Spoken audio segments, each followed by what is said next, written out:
নমস্কার বন্ধুরা, কেমন আছেন আপনারা? আপনারা কি কখনো ছুরি বটির সাহায্য ছাড়াই বাঁধাকপি কুচি করে দেখেছেন? কাচের জারের মধ্যে আপনারা দেশলাই কাঠি দেবেন কিসের জন্য?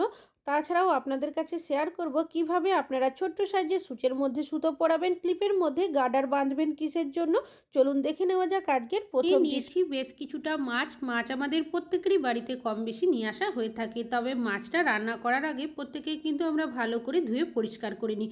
তবে সমস্যা কি হয়, মাছ ধোয়ার পর দেখবেন আমাদের হাতের থেকে আঁচটে গন্ধ কিন্তু ছাড়তেই থাকে, যতই আমরা হাতে সাবান বা হ্যান্ড ওয়াশের ব্যবহার করি না কেন।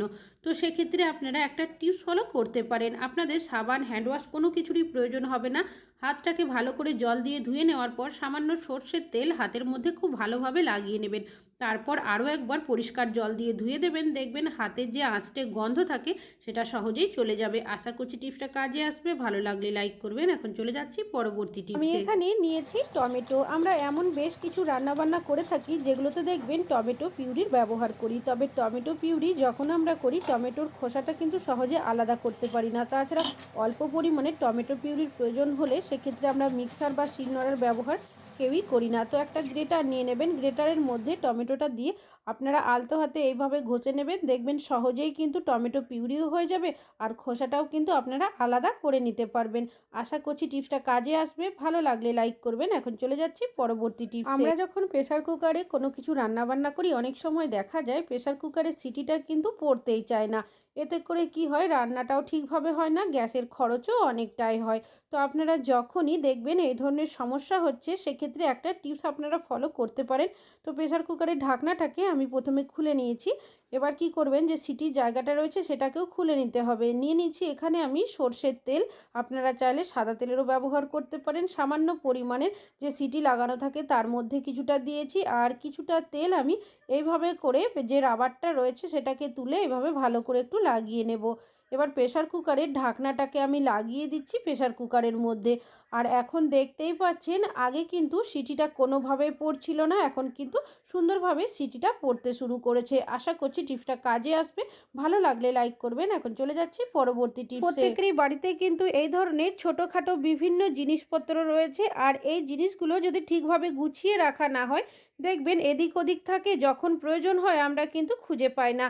তাছাড়াও যদি এদিক ওদিক থাকেও সেক্ষেত্রে দেখতেও বাজে লাগে। তো একটা টিপস আপনারা ফলো করতে পারেন। এখানে আমি নিয়েছি রাবার ব্যান্ড। রাবার ব্যান্ডটাকে কী করবেন, এই যে চায়ের ছাঁকনি বা গ্রেটার বা অন্যান্য যে জিনিসগুলো থাকে ছোটোখাটো, তার মধ্যে পরিয়ে গিটের মতো করে দেবেন। এতে কি হবে, দেখবেন আপনাদের হ্যাং করতে সুবিধা হবে। কেনই বা আপনারা এইভাবে করে রাবার ব্যান্ডগুলো পরাবেন? তো সবগুলোতেই কিন্তু আমি একইভাবে রাবার ব্যান্ডগুলো গিটের মতো দিয়ে পরিয়ে দিয়েছি। এবার আপনারা কি করবেন, এই সবগুলো একটা জায়গার মধ্যে আপনারা সেট করে নেবেন। আপনাদের কিচেনে বা দরজার পিছনে, কিচেনের যেখানে হ্যাং করার জায়গা থাকবে, সেখানে যদি আপনারা একসাথে হ্যাং করে দেন, দেখবেন অনেকটা পরিমাণে জায়গার প্রয়োজন হবে না। একটা জায়গার মধ্যে আপনারা অনেকগুলো জিনিসপত্র রেখে দিতে পারবেন। এতে করে খুব কম জায়গার মধ্যে অনেকগুলো জিনিস থাকবে, তাছাড়াও দেখতেও ভালো লাগবে। যখন প্রয়োজন হবে এখান থেকে আপনারা বেরও করে নিতে পারবেন। আশা করছি টিপসটা কাজে আসবে। ভালো লাগলে লাইক করবেন। এখন চলে যাচ্ছি পরবর্তী টিপসে। আমি এখানে নিয়েছি কাঁচের জার। এই ধরনের যে জারগুলো থাকে, আমরা অনেকে দেখবেন আচার, জ্যাম, জেলি এই ধরনের জিনিস নিয়ে আসলে তার সাথে পেয়ে থাকি। তবে এই জারগুলো আমরা ভালোভাবে পরিষ্কার করে আমাদের বিভিন্ন প্রয়োজনীয় জিনিসপত্র রেখে থাকি। তবে সমস্যাটা কি হয়, এই যে জারগুলো থাকে তার মধ্যে দেখবেন যে আচার, জ্যাম, জেলি যেটাই থাকুক না কেন, সেই গন্ধটা কিন্তু সহজে যেতে চায় না, যতই আমরা ভালোভাবে ধুয়ে পরিষ্কার করি না কেন।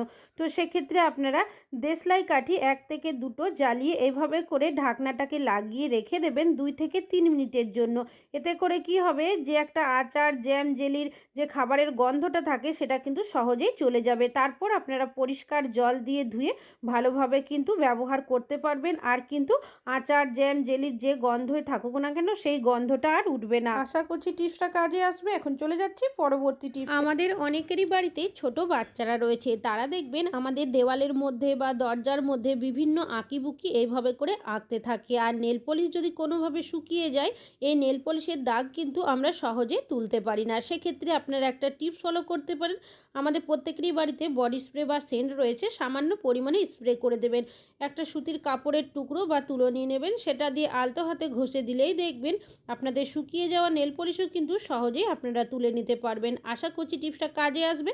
ভালো লাগলে লাইক করবেন। এখন চলে যাচ্ছি পরবর্তী টিপসে।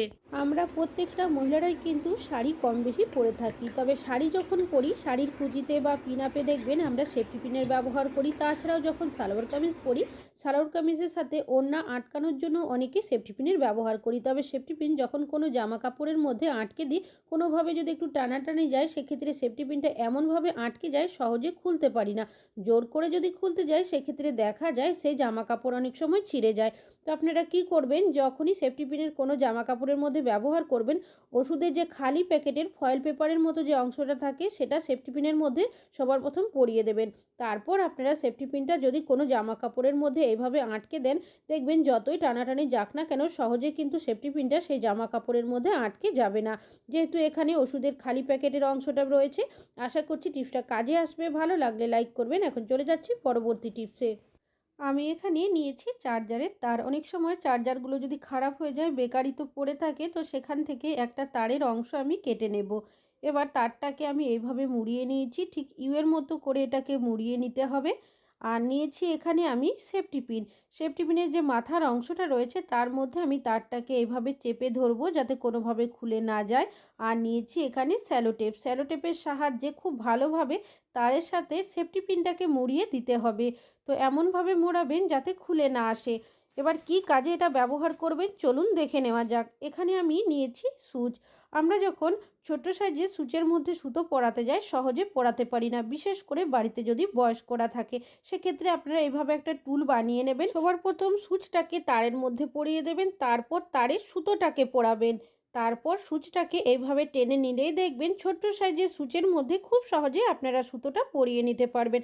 আশা করছি টিপসটা কাজে আসবে। ভালো লাগলে লাইক করবেন। এখন চলে যাচ্ছি পরবর্তী টিপস। ব্যবহার আমরা কিন্তু প্রত্যেকেই বাড়িতে করে থাকি, তবে সমস্যাটা কি হয়, হয়তো তালাগুলো অনেক সময় দেখা যায় বেশি দিন ব্যবহার করা হয় না, তবু দেখা যায় কোনোভাবে যদি তালার ভেতরে জং বা মরচে পড়ে যায়, সেক্ষেত্রে দেখা যায় সহজে তালাটা আমরা লাগাতেও পারি না আর খুলতেও পারি না। তখন বাজার থেকে নতুন তালা কিনে নিয়ে আসতে হয়। এই ধরনের সমস্যা হলে সামান্য পরিমাণে সর্ষের তেল দিয়ে দেবেন। অবশ্যই এখানে সর্ষের তেলেরই ব্যবহার করার চেষ্টা করবেন। কিছুটা তেল আমি চাবির মধ্যেও লাগিয়ে নিয়েছি। এইভাবে করে আপনারা তেলটা দেওয়ার কিছু সেকেন্ড পর এরকম একটু নাড়াচাড়া করে নেবেন যাতে করে তেলটা ভালো মতো ভেতরে চলে যায়। তবে চাইলে 5 মিনিট যদি রেখে দেন সেক্ষেত্রে আরও ভালো দেখবেন কাজ হবে, যে জং বা মরচেটা থাকে সেটা সহজেই চলে যাবে। তো আমি কিছুবার এইভাবে চাবিটা দিয়ে একটু নাড়াচাড়া করে নিয়েছি। আর দেখতেই পাচ্ছেন আগে কিন্তু তালাটা আমি লাগাতেও পারছিলাম না, খুলতেও পারছিলাম না।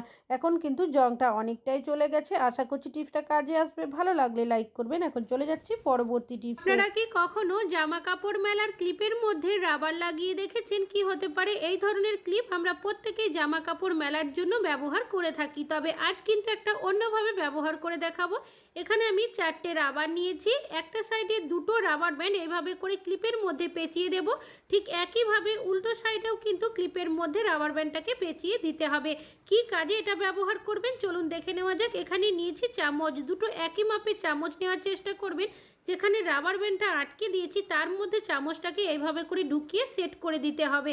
কিভাবে কাজটি করছি ভালোভাবে দেখলেই বুঝতে পারবেন। অনেক সময় দেখবেন আমাদের খাবার দাবার দেওয়ার জন্য আমরা চিমটের ব্যবহার করে থাকি। হাতের কাছে অনেক সময় চিমটে থাকে না বা হয়তো আছে খুঁজে পাচ্ছেন না, সেক্ষেত্রে এইভাবে কিন্তু খুব সহজেই বাড়িতে চিমটে বানিয়ে নিতে পারেন।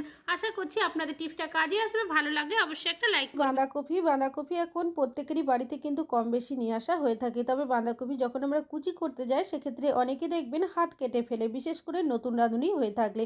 সেক্ষেত্রে আপনারা ছুরি বটির সাহায্য ছাড়াই কিভাবে বাঁধাকপি কুচি করবেন। এখানে একটা গ্লাস নিয়েছি, অবশ্যই যে গ্লাসের কোনো বর্ডার থাকবে না সেই গ্লাসই নেবেন, কেন কি এই বর্ডার ছাড়া গ্লাসগুলো অনেকটাই ধারালো হয়ে থাকে। এবং বাঁধাকপিটা একটা হাতের সাহায্যে চেপে ধরবেন, অন্য হাতের সাহায্যে আপনারা গ্লাসটাকে এভাবে ধরে যদি আপনারা বাঁধাকপিটা কুচি করেন, দেখবেন বাঁধাকপিটা কিন্তু সুন্দরভাবে কুচি করে নিতে পারবেন। তাছাড়াও এইভাবে যদি আমরা গ্লাসের ব্যবহার ব্যবহার করি আমাদের কিন্তু হাত কেটে যাওয়ারও সম্ভাবনা থাকবে না।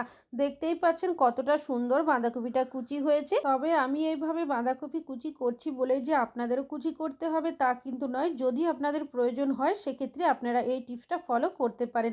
আশা করছি আপনাদের টিপসটা কাজে আসবে। ভালো লাগলে লাইক করবেন। আজকে এখানেই শেষ করছি।